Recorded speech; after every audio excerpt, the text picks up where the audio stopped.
Hey, Mike here, and we are out evaluating an investment property. This one would be almost a total rehab. And so a lot of times people ask, how do you analyze an investment property?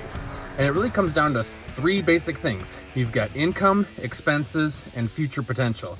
And so you're looking at each of those areas. So on the income side, a property like this, it's a vacant building, it's a 4-unit building, there's no income. And so you would be looking at, when I spend the money and fix it up, what would the potential rents be for the area? So you're going to analyze the area and see what are things looking at.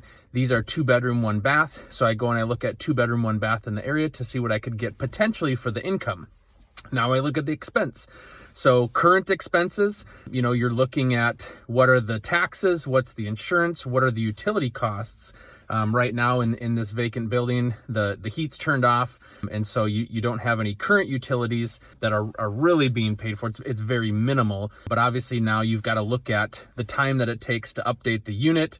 What are all my rehab costs are going to be? And so kind of looking at the future here, I'm looking at, this one's going to take a ton of money to put in. And then really you kind of back down in a case like this to what's the purchase price. So what do I need to buy it for to be able to recoup all of my costs? And then on a monthly cash flow basis, those potential rents.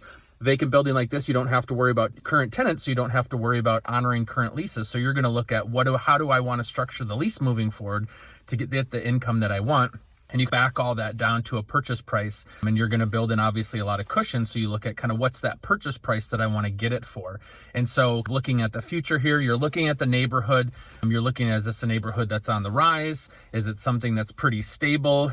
Or is it a neighborhood on the decline? And then what do you think that kind of future potential is going to be? And so that's really what you're looking at. Current income and then future income, current expenses, future expenses, and then you're looking at the future gains. So what am I going to get out of it after I purchase it?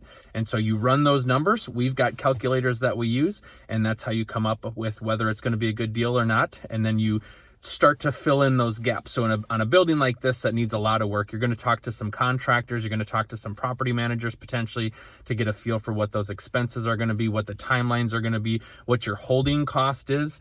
A property like this could take 6 months before it's up and running. So you're going to be holding that property, probably paying a mortgage for 6 months.